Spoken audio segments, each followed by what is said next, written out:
A very good afternoon to everyone. We are coming live from Xcel Global Services in this beautiful Friday afternoon when we are so busy as they're in midst of everyone's visa expiring and lots of things happening around. Myself, Pooja, and we've got a Mr. Ankur. We are both registered migration agent, and we have come here with few updates going on in migration world. Well, there are actually not a few updates, to be honest, viewers. There are a lot of updates going on, and we are going to talk about not only the updates, there are a lot of other things which you should actually understand that when it comes to the experience, right? Experience plays a little, experience plays a very, very major role when it comes to your future. We've been actually talking about this in a couple of other sessions as well when I was associated with different companies. And at this stage, yes, so when it comes to the current situation as well, experience is anyways the key factor. On top, the occupation. If your occupation is in STSO list, the update is there that yes, you'll be getting your permanent residency pathway. That is another update which is actually in the news and will be getting a sort of clear picture in month of June or maybe July. Yep. The other And option, Pooja, I would say that just talk about or give a sort of a brief to our viewers with regards to 408. To whom yeah. is Yeah, actually a sort of actually, that is a very big change that's come over. Like, for example, anyone who is eligible to apply for 485 visa and not being able to apply because they are not able to meet the English requirement, or they are not able to meet any other eligibility requirement. Please do not be disappointed. At this stage, you will be eligible to apply for 408 visa, provided even if you are not working in a critical sector. So what happens here is when you apply for this visa, you will be eligible to get this visa for duration of 6 months. So this is a very good and a breaking news for everyone who is literally waiting and literally feeling like, what is my next step? God, I'm not meeting my eligibility criteria. My visa is expiring. So here, if you want to know anything more regarding this 408, please do not hesitate to contact us, and we will let you know, depending on your personal scenario, what is best for you. well, to all of the viewers, 408 visa is one of the visa which has actually been introduced. Well, the visa was anyways there, but the event, which is COVID-19 pandemic event, has been introduced just to support to the people, those who were actually not able to leave Australia due to COVID-19 pandemic situations, right? And Minister, Mr. Hawk, he actually came back with another this news that yes, indeed, even if you are in any of the critical sector, not working in the critical sector or working in the critical sector and having no options left, you can still utilize this 408 pandemic event, right? And if you're into that sort of situation, I would say that please do contact the industry colleagues, or you can even give us a call, and we'll always be there to assist you. We've got a Yep. question. Can you please give more information about target sectors in Victoria? Pooja. So at this stage, I know you are still worried about the target sectors. Like, what are the target sectors? If you're working in a health industry, if you're working in an agro field, if you're working in digital, if you're working in um, research, if you're working in various this kind of industry, then you are working in one of the target sector in Victoria. But I will ask you to wait until July, because in July rules are going to change and you don't know what else will be in target sector, or what else will be removed in target sector, or it might be same. So at this stage, if you are aiming on applying your visa on basis of your target sector, I would still request you to just wait if you are yet not eligible to apply for the changes that will come in July. Well, to answer your question and to give a more little information to add whatever Pooja actually said, that their target sectors in Victoria is for about eight sectors. One is health, one is the medical research, life science, agri-food, advanced manufacturing, new energy emissions, creative industries, which is a recent sector they added, and digital. Now, coming back to the points, a lot of applicants, they don't really know that they're really working in a sort of target sector, right? If you don't know that you're working, for an example, the ROI, which has recently been like approved, the guy was working, the applicant was working in the advanced manufacturing field. But when he came and paid us a visit, he was like clueless. And he was like, well, I wanted to move my state. When we actually gave him the consultation, we understood that this guy is actually working in one of the target sector, has been working in the target sector from past 6 months. We showed him the confidence that look, 1500 characters, including spaces, can even make you or can even break you. Wanted to take a chance, and then, yes, well, as a warrior, he took the chance. Last week, he got his 190 invite, which is a pre invite. Like, he's got 14 days, he needs to submit the documents. But when we were actually assisting the guy for his ROI statement, it was like, okay, I really never knew that, yes, I'm actually representing one of the target sector here in Victoria. And as Pooja just mentioned, that yes, possibilities are there because we are anyways in the last quarter, March, April, May, and June, right? After a couple of months, things are going to be changed. New financial year is going to be in place. Possibilities are there that even Victoria might going to come up with new rules.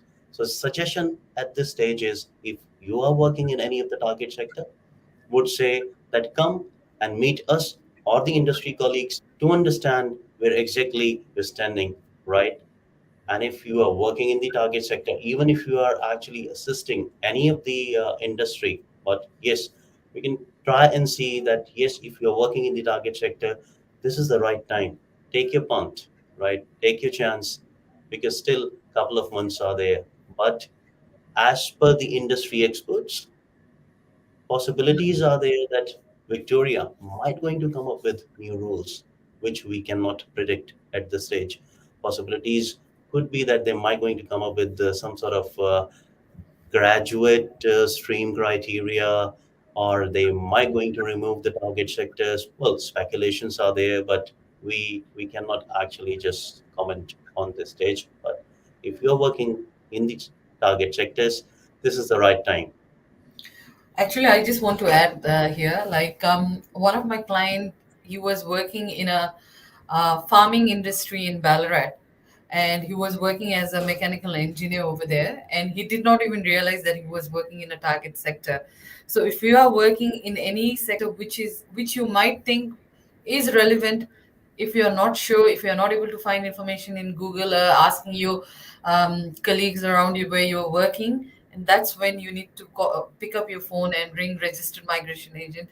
That's when they will be able to help you. As what Ankur said, please do not hesitate to do that, because that one phone call and one advice can either change or break your life or your migration history in Australia. And on top, we would like to just give you sort of solution to the people, those who are actually received their 485 extensions. They've got their visa, which is valid till 30th of September, right?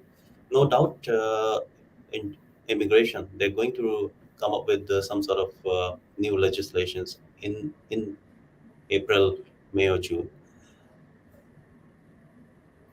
Will the key factor is going to be, even for the future, is to work in your nominated industry or whatever the occupation which you are thinking is going to be the key occupation for your permanent residency. For an example, I would say that people, those who are actually getting their temporary residency, is going to be for 3 years on the basis of their masters. On the basis of their bachelors, they'll be getting their temporary residency for about 2 years. and the people, those who are actually from the 485 GW streams, they'll be getting their 485 for 2 years as well. Understand one of the fact that, look, working in your nominated occupation, right, can get you the further options. Not only GSM I'm talking about, yes, no doubt, if you'll be meeting the criteria for 189, 190, 491, these GSM visas can be yours. But if you're working in your nominated occupation and if you are not able to accumulate more points, 482 visa and 186 visa.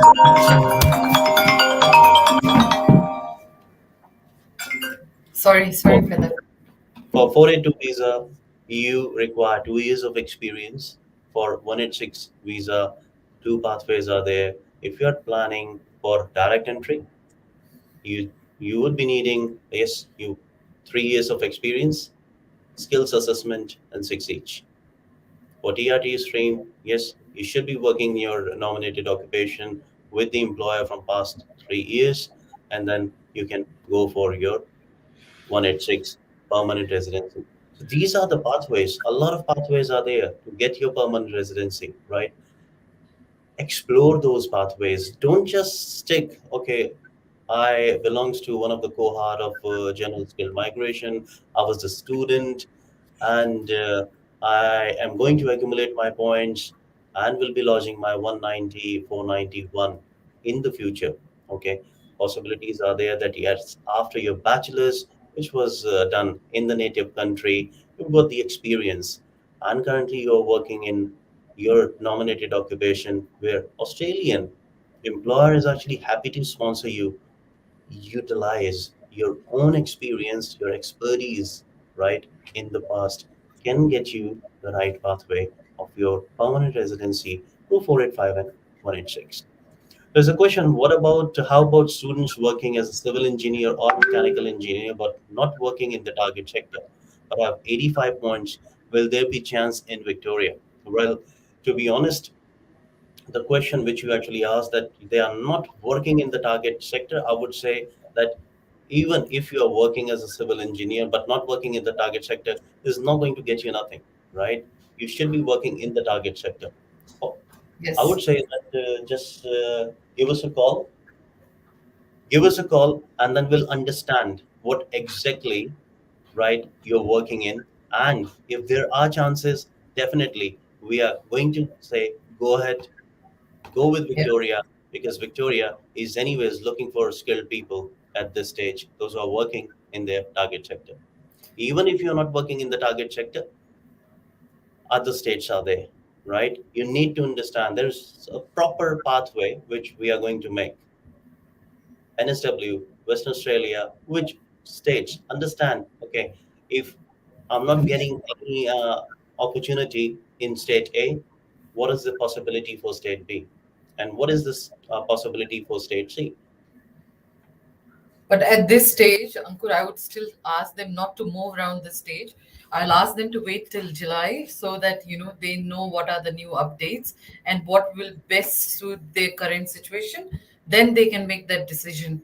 So at this stage, whichever state you are in, so try to find job in your nominated occupation, and trust me, if you are trying, you will get jobs. And if someone tells me they have applied a couple of them, then that's not good enough. Probably you need to apply 10 jobs a day. And they are, job opportunities at this stage in Victoria. So keep applying. Who knows, by July, you might be the one who's lucky to get that job. But please, I would not recommend at this stage, unless you've got a job in different states, to move. At this stage, I would recommend everyone to wait till July updates, and then we can make an informed decision depending on all the changes that they are bringing in.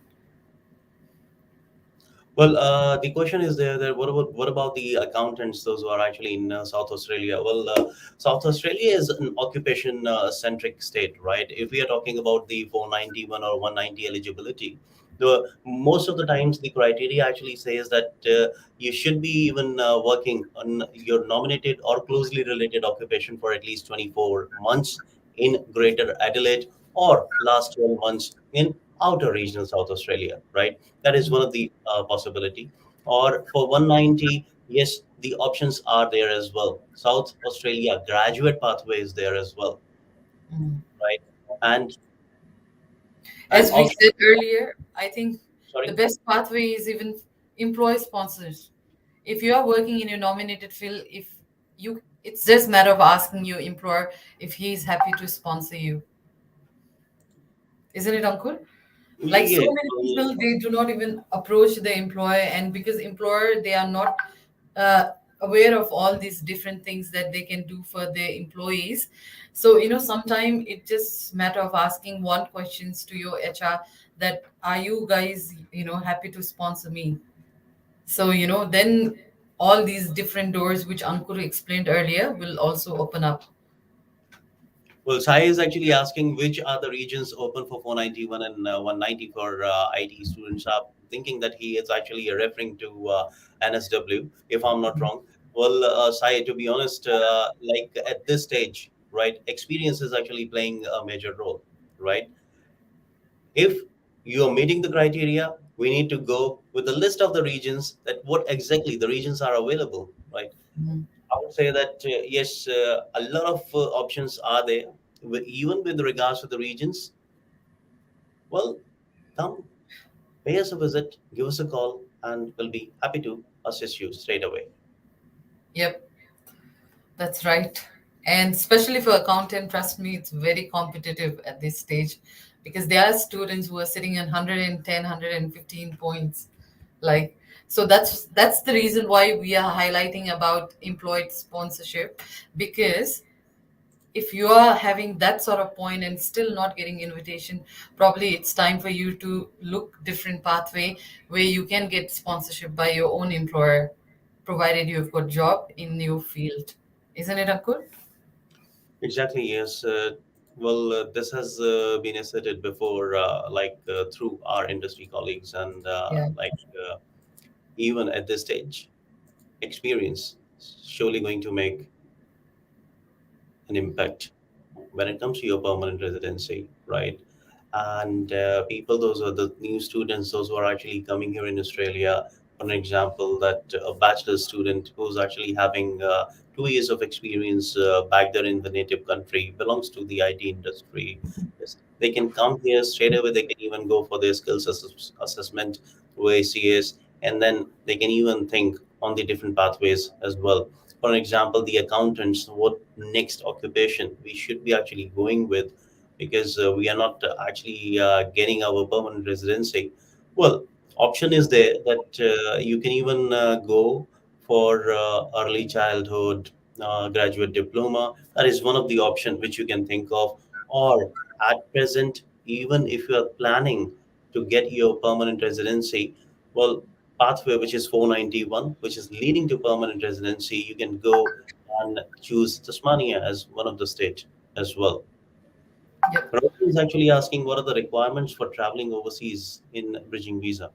Well, if at this stage you are onshore, Robin, and then holding a bridging visa A, you can get yourself a bridging visa B, and you can travel overseas. Even at this stage, if you are having your substantive visa, you can anyways travel to overseas and come back. Yeah. And when you're applying bridging visa B, all you need is just a reason what is behind, like you want to travel. Might be a stat take from your family members, if you're going for a wedding, if there is any medical emergency. So all the documents, that all the evidences that supports your statement. Well, Sai is actually asking what about the criteria to be met, right? For an example, I'll share one example with you. ICT business analyst. If you go and check the regions, a lot of regions are actually asking you to have the experience, but Northern Rivers is not actually asking you to have the experience, right? So, list by list, we need to go and we lodge the ROI, right? We just cannot straight away say, okay, this is the region which is available. What is the occupation you're actually asking for? And occupation is always the key. That is the key factor. Well, you need to understand that, okay, am I leading towards NSW, or am I leading towards Victoria, or am I leading towards 482 or 186 86. criteria? Here, I would like to pinpoint one thing which just happened to one of my client. If you are applying for ROI for New South Wales, make sure your IELTS that you have claimed point on, like, they are up to date. They are not due to expire anytime, because one of my client, his IELTS got expired after he got the invitation, and you don't want to land into that disaster. So if your IELTS are expiring, or if anything you have claimed point of, make sure your assessment is up to date. They are not expired. Your IELTS is not expired. Anything that you have claimed, they are up to date, not expired. So don't put yourself in a deep hole, because it's very hard to get invitation, and once you get invitation, you don't want to land up in that disaster. Well, Kelasa is actually asking what is the time frame to grant the tourist visa. Well, Kelasa, it actually depends on application to application and case officers as well. For an example, one of the application which we lodged in past couple of, I think, 2 weeks ago was granted in just 1 week, and one of the application which has been lodged prior to that, still actually we are waiting for the grant. So it's like you can say that 2 weeks, 3 weeks, 4 weeks. But when it comes to the processing time, we no one can really comment at this stage because of COVID. This immigration staff is actually, you will say, suppose for an example, one of the staff or one of the section, those who are actually working on 482 and 186 applications, they've been actually changed and looking after the different applications at this stage. So one of like for 482 and 186 has been slow, and because they've been moved to a different section and looking after the different Yeah, application. it all depends on how much flow immigration is having. Like, for example, because of Ukraine, there are a lot of visiting visa. Everyone is applying, so there's a lot of, like, um, flow, or there's a lot of, like, workload for them. So it depends on, like, how much workload they have. Srinivasa is actually asking if we are bridging visa B, and in case my visa gets rejected, will I be given an opportunity to come back and appeal with AAT? Some people are saying I'll get 21 days. Some are saying that I won't be able to appeal and get stuck overseas. Well, Srinivas, if you're actually holding a bridging visa B, right, and you're overseas, your visa has been refused, yes, you'll be having the opportunity to come back and lodge your AAT. I would say that seek professional advice, give our industry colleagues a call, or give us a call, and then we'll look into it. Well, Yeah. to all of our viewers, I would like to say that this is the educational talk, and this session is Anything just personal, to yeah. provide you the The information with basic regard overview. to and the updates. If you'll be having any sort of personal situation which is related to migration or education, request you to please do give us a call. Or you can message us and we'll get back to you. Right. I would say that as we've started this live session, experience is actually going to play a key role. I would say that if you are working in your nominated occupation, please do keep working in there. Reason being because you never know that you'll be getting a chance from the employer, those who are actually desperately seeking skilled people here in Australia.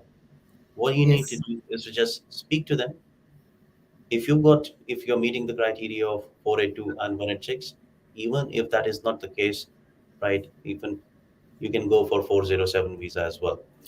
To know more in depth about these visas, I would say that please do follow us on these live sessions, or you can give us a call, and we are always more than happy to assist you.